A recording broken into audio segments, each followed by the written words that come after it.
By the end of this video, you'll understand why BEM block, element, modifier works at small scale, why it collapses in enterprise AEM projects, and what actually keeps CSS maintainable for years. If your AEM project has more than 200 components, your CSS problem is no longer naming. Pause. It's ownership. Most teams adopt BEM, feel organized for a few months, and then slowly lose control. In this video, I'll explain why BEM alone is not enough at enterprise scale, and how experienced teams structure CSS in real AEM projects. Let's start by giving BEM the credit it deserves.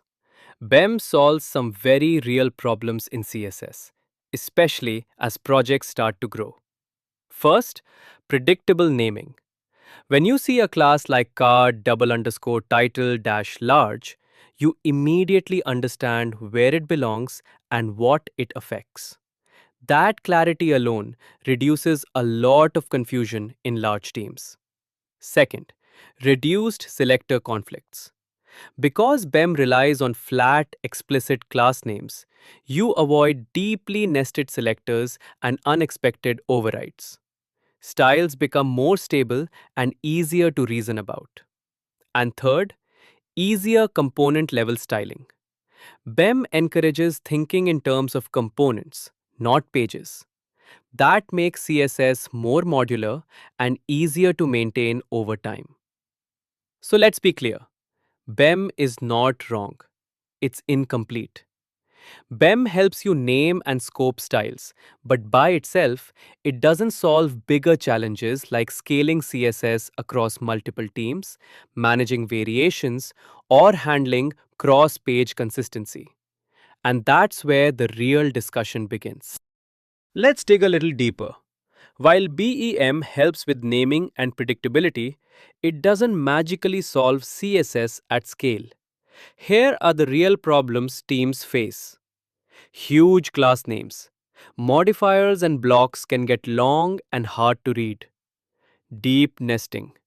Even with BEM, complex components still require layered structures. Variations explode. Every small change can create multiple new modifier classes. Overrides everywhere.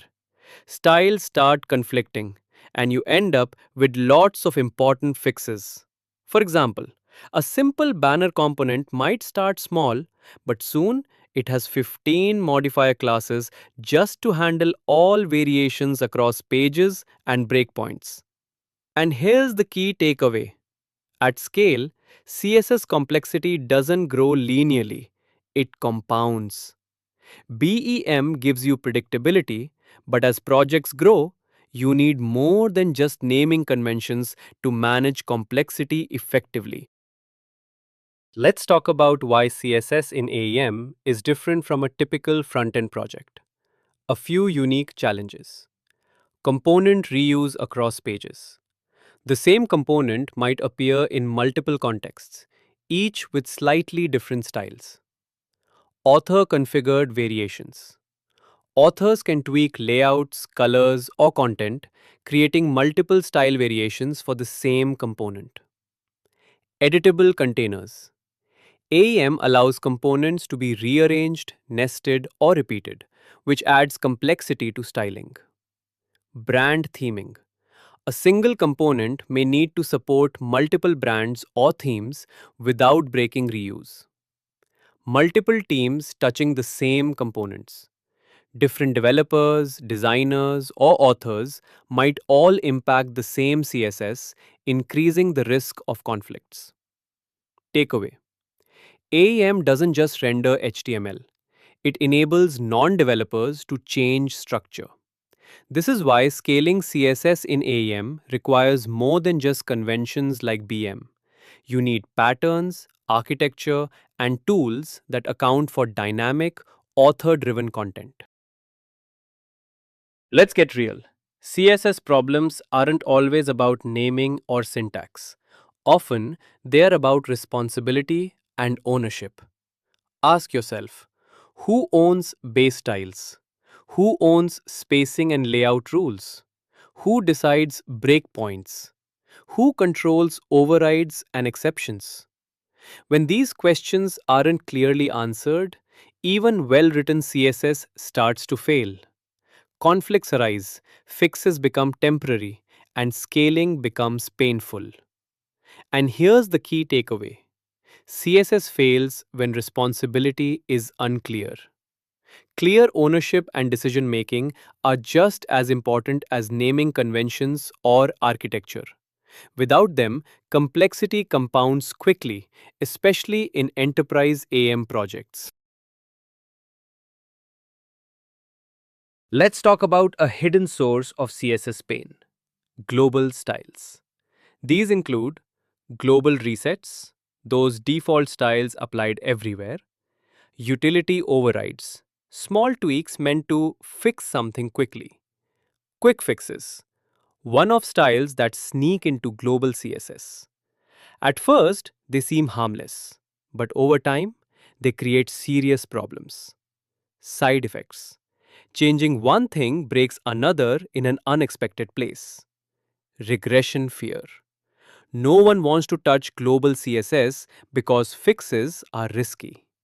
No safe refactoring: the code base becomes brittle and hard to maintain. And here's the strong takeaway: every global style is a promise you must keep forever. Global CSS might feel convenient, but in enterprise AEM projects, it hinders scale, reuse, and safe evolution. Let's talk about layered CSS architecture, a practical approach to scaling styles in AEM. Think of CSS as layers, each with a clear purpose. Base tokens, foundational styles like colors, fonts, and spacing values. Layout primitives, basic building blocks like grids, flex containers, and spacing helpers. Component styles, the specific styles for buttons, banners, cards, and other reusable components. Variants, modifiers and states for components like button primary or card highlighted. Themes, brand or context specific adjustments applied on top of components. The benefits are clear: predictability, you know where to look for a style; safer changes, changes in one layer don't unexpectedly break another; clear ownership, teams can manage layers independently without stepping on each other's toes. Key takeaway: layers give CSS a structure, not just names.